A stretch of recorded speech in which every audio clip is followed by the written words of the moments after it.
Drag out your waders and rods. Trout season is once again in North Carolina. We had such a nice week last week. Now we have nothing but rain and clouds. And it's not that heavy rain too. It's just sort of annoying rain. I've got an idea. Let's take a cab to California. Well, if you can't make it to the royal wedding, you can still become the king of tacky. Now get this, tonight they say cracks similar to those have been found in 2 more planes. Yeah, Tom, earlier tonight I talked with 2 people who've lost loved ones in deadly car accidents. Now they say they're happy on how low these highway deaths are. They feel like we're on the right path. However, they say at this point, we're nowhere near where we need to be. What's really frustrating for Cody, who lives here, is that all you have to do is walk right across the street and his neighbors have power. Can the community still trust the police department? Absolutely. These numbers have come down, which is a great thing, but do you think they can come down even more?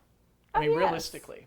And that could come in handy this week. I mean, although you're predicting a very nice weekend, later on in the week, we could be getting some thunder boomers, I guess. Yeah, we don't want to talk about that, but let's just talk about this beautiful Easter weekend. Let's have everybody happy with us You're not going to need the weather radio today, okay?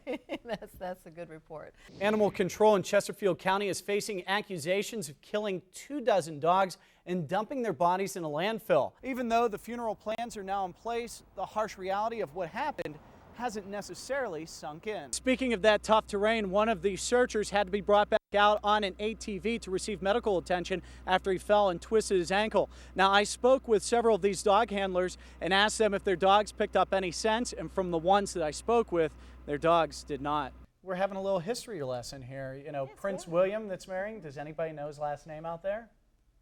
Yeah, we didn't know it either. According to Wikipedia, I guess his last name is Mountbatten-Windsor. Yes. Mountbatten-Windsor. But they know him as Prince William of Wales. That's the way I'll remember. Interesting. Yeah. It's one of the most economically challenged cities in the state, yet officials are looking to raise taxes. And the ever-rising gas prices are causing people to cut back not only on their fun, but also on some of their necessities. Live. Well, good Saturday morning to you, and thank you very much for joining us. I'm Rich Klindworth in this weekend for Kristen Mosteller. After yesterday's dreary weather, we need some heat and some sun today, and I think you're going to like it. Storm Team 7's Judy Booker is in the Weather Center with your live Viper forecast. Good morning, Judy. Good morning, Rich. All right, thanks, Judy. The prices at the pump are limiting what you do. These rising costs are forcing many of you to take drastic measures just to be able to fuel up. The average price for a gallon of gas here in the upstate is $3.63. In Asheville, it's $3.77 a gallon. With the prices as high as they are, people are cutting back on things like movies, errands, and even groceries. The latest in the 7 on Your Side tracking the economy report. Now, I know these gas prices are bad, but let's just be happy that we do not live in Washington, D.C. right now. Check out the price at this gas station in the nation's capital. Yesterday, regular unleaded was selling for $4.99 a gallon. The national average is now at $3.85 a gallon. Now, you can find the cheapest gas in your area just by logging onto our website. Just head to WSPA.com and type in the keyword gas.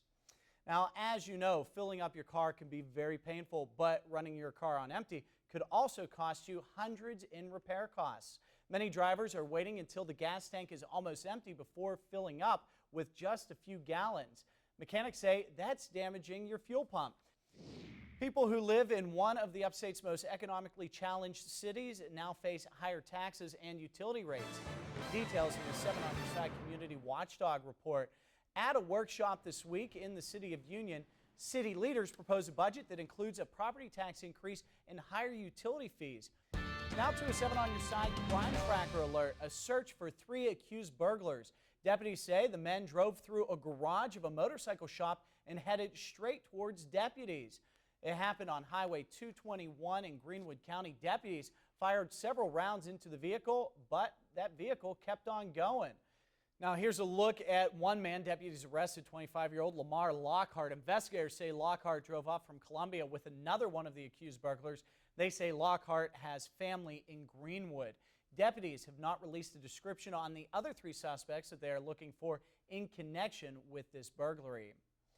2 parents are arrested after deputies say they kept their children in a roach-infested home full of feces.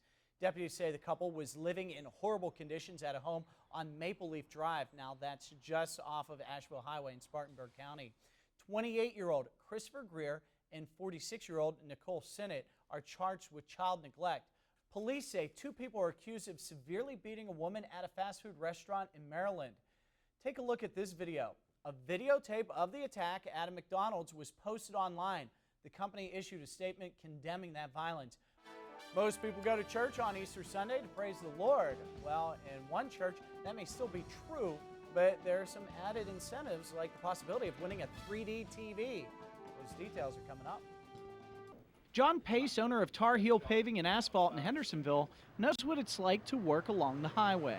When you're out there, you're concentrating actually on doing your job, and you kind of lose focus about the cars coming past you. He says he's all for putting speed cameras along work zones that take pictures of speeders and then sends them a ticket. I hate to see Big Brother reach another arm out, but then again, you know, when you're working out on the interstate, it's extremely dangerous.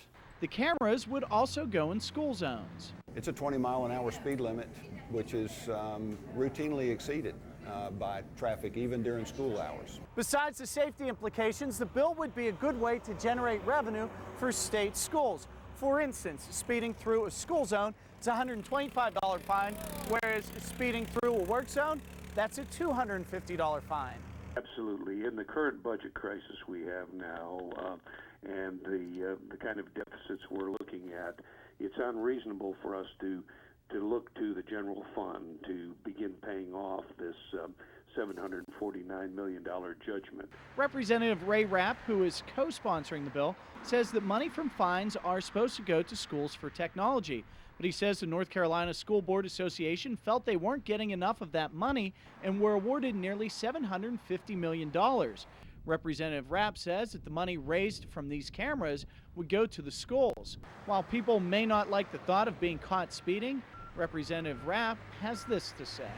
That speed limit is not a suggested speed limit. It is the speed limit. In Henderson County, I'm Rich Klindworth, 7 on your side.